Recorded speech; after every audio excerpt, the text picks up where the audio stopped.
Soul of Telangana లక్ష్యం ప్రేక్షకులకు నమస్కారం. కాళేశ్వరం ప్రాజెక్టుపై జస్టిస్ పిసి ఘోష్ ఇచ్చిన నివేదిక తరుణంలో తెలంగాణ రాజకీయాలు వేడెందుకున్నాయి. ఈ నేపథ్యంలో మాజీ ఉన్నత అధికారి, మాజీ ఎమ్మెల్సీ, నీళ్లు నిధులు అని తీవ్రంగా ఉద్యమించిన తెలంగాణ ఉద్యమకారి కపిలవాయి దిలీప్ కుమార్ గారితో చర్చించి జరుగుతున్న పరిణామాలపై వారి అభిప్రాయం తెలుసుకుందాం. నమస్కారం సార్. నమస్తే. జస్టిస్ పిసి ఘోష్ గారు ఇచ్చిన నివేదిక తదనంతరం రాజకీయాలు వేడెందుకున్నాయి. ఈ పరిణామాలు మనం ఎట్లా చూడాలనుకుంటున్నారు సార్? ఒకటి, జస్టిస్ ఘోష్ కమిషన్ అనుకున్న దానికంటే ఆలస్యంగానే నివేదిక ఇచ్చింది. 2-3 సార్లు ఎక్స్టెన్షన్ ఇచ్చినట్టుంది గవర్నమెంట్ కూడా. సహజంగా జరుగుతుంది, ఎందుకంటే వేరియస్ ఆఫీసర్స్, మినిస్టర్స్, సీఎం కూడా ఇందులో ఇన్వాల్వ్ ఉన్నారన్నారు కాబట్టి లోతుగా వాళ్ళు అధ్యయనం చేసి ఉంటారు. కాబట్టి బహుశా డిలే జరిగి ఉండొచ్చు. బట్ ఏదేమైనా కమిషన్ ఇచ్చినటువంటి రిపోర్ట్ ఏంటో మనకు తెలియదు. క్యాబినెట్ ఇప్పుడు కూర్చుంది.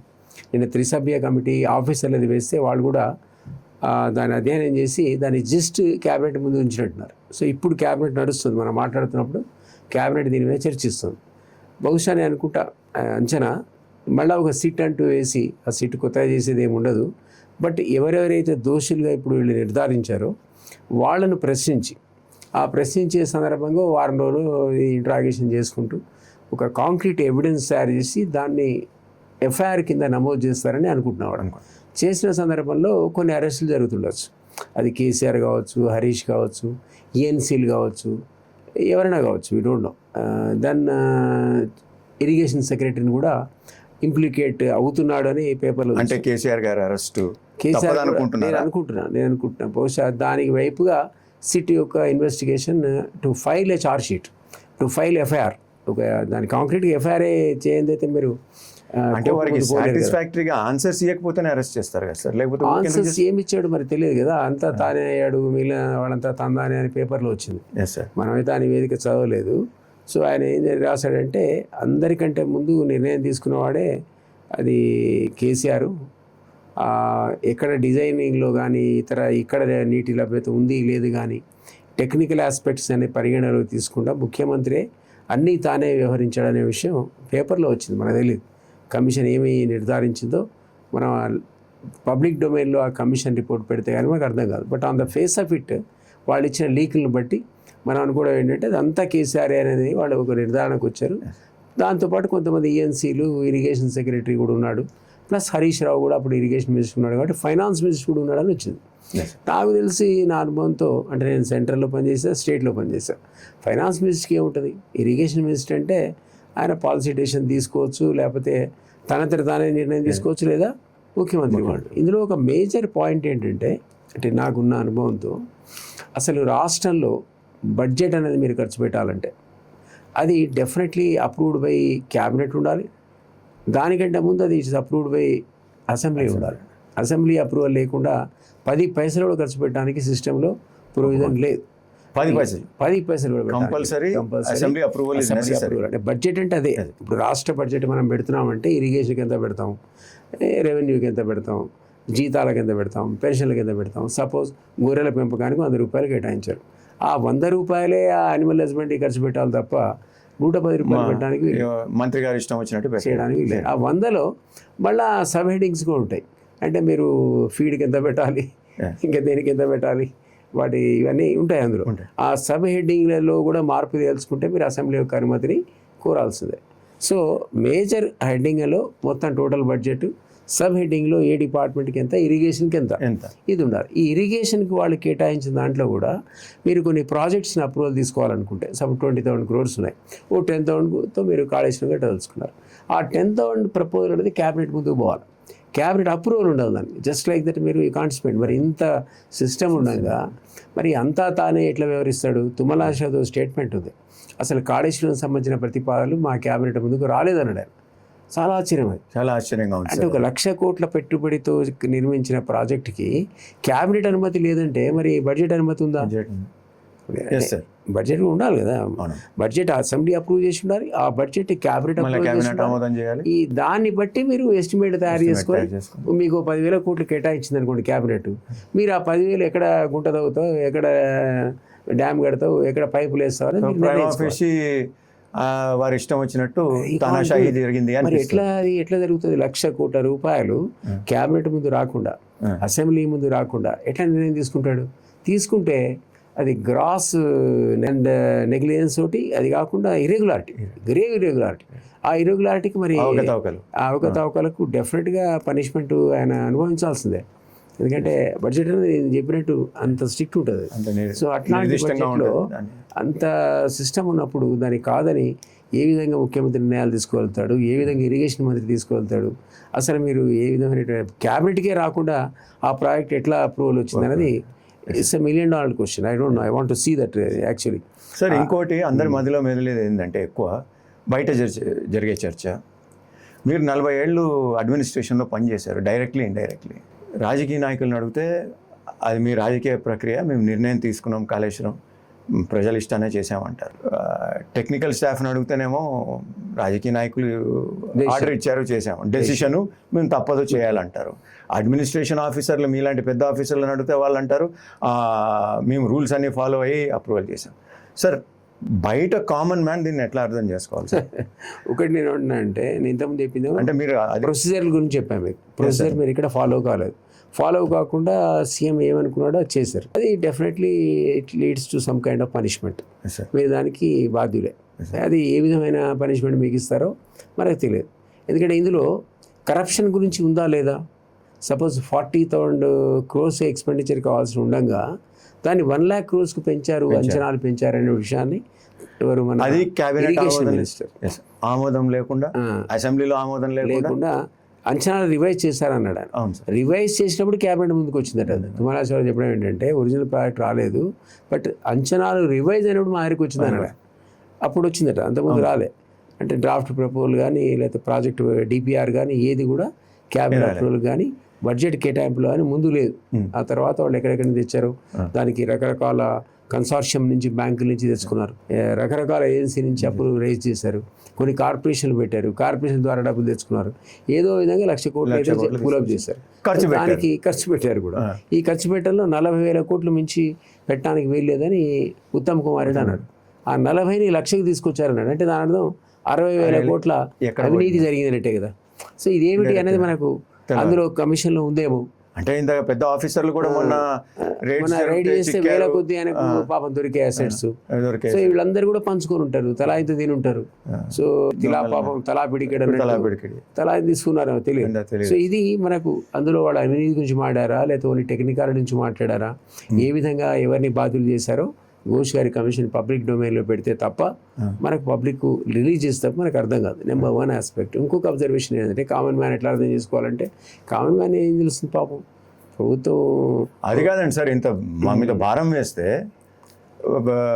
భారం పడి తర్వాత నీళ్లు రాకుండా డ్యాములు, ఆ కట్టిన బ్యారేజీలు కుంగిపోతుంటే మనం కాకపోయినా పిల్లలు ఎట్లా చూడాలి దాన్ని?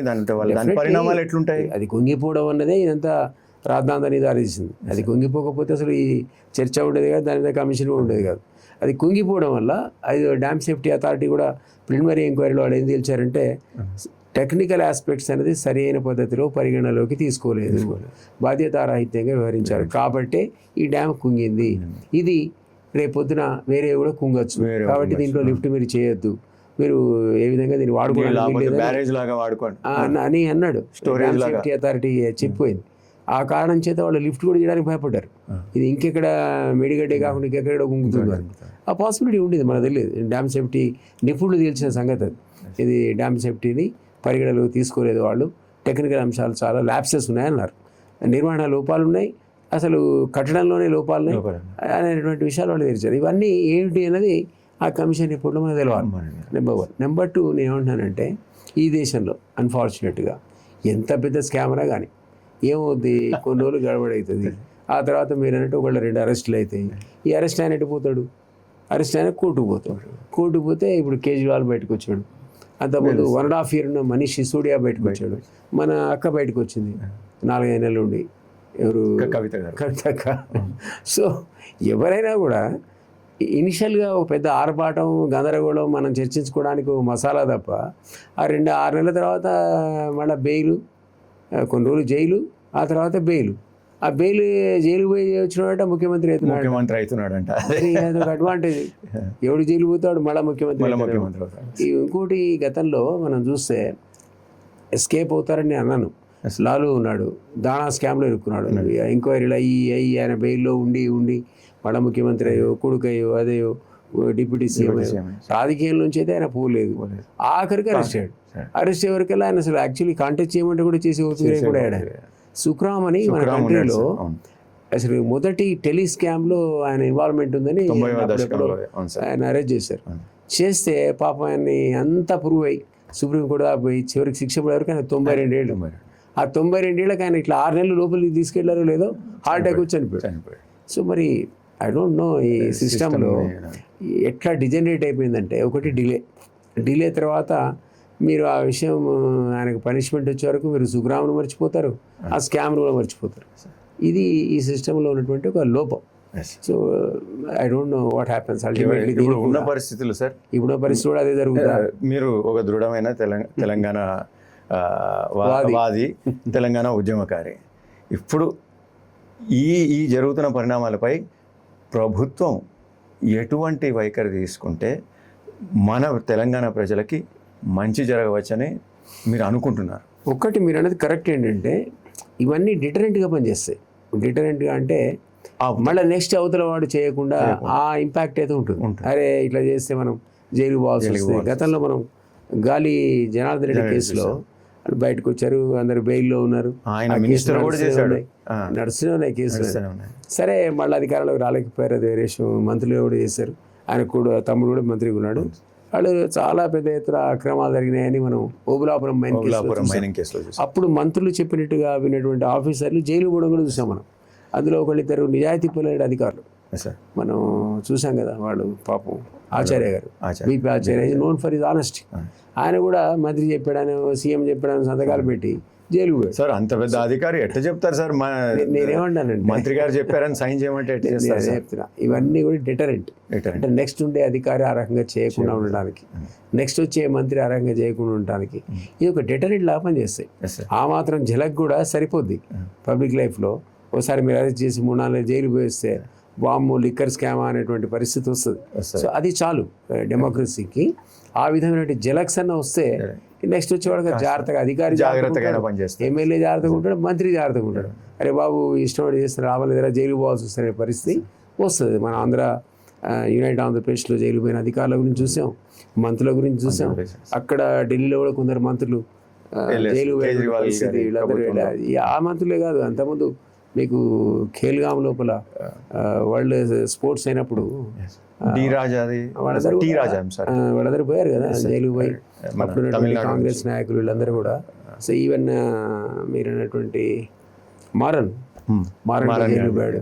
వాళ్ళందరూ కూడా బెయిల్తో బయటకు వచ్చి ఉండొచ్చు, అది వేరే విషయం. బట్ ఇప్పుడున్న పరిస్థితుల్లో ప్రభుత్వం సార్ ఎట్లా చేయాలి? తెలంగాణ ప్రజలకు బెనిఫిట్ జరుగుతుంది సార్. ఒకటి, లోకల్ బాడీ ఎలక్షన్స్ ఉన్నాయి కాబట్టి అరెస్టులు డిలే చేస్తామనే ఆలోచన ప్రభుత్వానికి ఉంటే ఉండొచ్చు. ఎందుకంటే మీరు అరెస్ట్ చేస్తే పబ్లిక్ ఇదంతా చూడరు, అయ్యో పాపమే అంటారు, చేసింది మర్చిపోతారు. సో దానివల్ల ఆ సింపతి ఏమైనా ఎలక్షన్స్లో వస్తుందో అని ప్రభుత్వం అనుకుంటే మీరు అన్నట్టు సిట్ వేసి మళ్ళీ సాగదీసి ఈ ఎలక్షన్స్ అని అయిపోయినాక అప్పుడు అరెస్ట్ చేయొచ్చు. లేదా అసలు ఎలక్షన్స్ రావాలి వాళ్ళు అనుకుంటే, నేనైతే రావనుకుంటున్నా, ఎవరో కోర్టుకు పోతారు, ఎందుకంటే క్యాప్ తీస్తారు, సుప్రీంకోర్టు పెట్టింది, 50% లేదు కాబట్టి లోకల్ బాడీ మీరు నోటిఫికేషన్ చేయగానే ఎవడో కోర్టుకు పోతాడు, స్టే వస్తుంది. 6 నెలల దాకా రాదనుకుంటే ప్రభుత్వం, కానీ ఇక్కడ అరెస్ట్ చేసిన తర్వాత చూద్దామంటే 6 monthsకి ఇంపాక్ట్ ఉండదు మళ్ళీ 6 నెలల తర్వాత. కాబట్టి చూడాలి మరి లోకల్ బాడీతో లింక్ అయి ఉంది అది. లోకల్ బాడీ నోటిఫికేషన్ నిజంగానే వాళ్ళు అన్నట్టు 1 monthలో వస్తే మాత్రం వాళ్ళు సిట్ వేసుకొని సాధిస్తారు 3 నెలల దాకా. లోకల్ బాడీ అయిపోయినాక అరెస్ట్ల పర్వం మొదలైంది. సార్ అంత కంట్రోల్ ఉంటుందా సార్? అరెస్ట్ ఎప్పుడు చేయవచ్చు, చేయకూడదు? గవర్నమెంట్ ఎట్లా అనుకుంటే అట్లే కదా. సిట్ వేసి ఎంత మాత్రాన లేతే రేపు మీరు రిపోర్ట్ ఇచ్చేసి పోయి అరెస్ట్ చేయమంటే చేయరు. అట్లా వాళ్ళు దాన్ని ఇట్లాంటి పొలిటికల్లీ సెన్సిటివ్ కేసు అని కూడా జనరల్ కేసు లాగా ఉండవు. మామూలు కేసులు అంటే దొంగతనాలు, ఈతనాలు, లేదా మర్డర్ కేసులు అంటే వాడు ఇన్వెస్టిగేటింగ్ ఆఫీసర్ పోతాడు, ఇన్వెస్టిగేట్ చేస్తాడు, తెల్లారి అరెస్ట్లు అవుతాయి. ఆ తర్వాత పోయాడు పోతాడు, జైలు పోతాడు, కోర్టు పోతాడు, జరుగుతుంది మనం చూస్తాం. కానీ పొలిటికల్లీ సెన్సిటివ్ కేసెస్లో డెఫినెట్లీ అధికారంలో ఉన్న వాళ్ళు దాన్ని డైరెక్షన్ ఇస్తుంటారు. డిలే చేయమనో లేకపోతే స్పీడ్గా చేయమనో అరెస్ట్ చేయమనో వద్దనో ఇవన్నీ వాళ్ళకు పొలిటికల్ ఇంపాక్ట్ ఉంటుంది దాని మీద. సో రాజకీయంగా ఉన్నటువంటి కేసులని ఇది రాజకీయ రంగు పులుముకుంది కదా. అవును sir. Just like that Kaleshwaram కట్టి డబ్బులు తీసుకొని పంచుకునే వారం కాదు కదా. ఆయన ముఖ్యమంత్రి, ఆయనకు అందులో ఉన్న వాళ్ళంతా ఆఫీసర్లు, క్యాబినెట్ ఆఫీసర్లు మీరే అన్నట్టు ఇంతకుముందు తలా ఇంత పంచుకునే వారం కాదు. సో అది సెన్సేషన్ క్రియేట్ చేసింది. ఈ సెన్సేషన్కి జవాబు ఎక్కడ అంటే అది పొలిటికల్ డెసిషనే. ఇప్పుడే చేయాలా రేపు చేయాలనేది ముఖ్యమంత్రి నిర్ణయిస్తాడు. చెప్పడానికి మాకు సంబంధం లేదు, ఇన్వెస్టిగేషన్ ఏది చట్టం చేసుకుంటూ పోతుంది అంటారు, కానీ అది ఉండదు అట్లా. అది పొలిటికలీ సెన్సిటివ్ కేసు ఎప్పుడు కూడా they are monitored by the government. Other cases as I agree, చట్టం తన పని తను చేసుకుంటూ పోతుంది, ఏ పని చేసుకోకపోవచ్చు కూడా చట్టం. మేము మూల్యమైన సమయం మాకు కేటాయించారు. Thank you so much sir.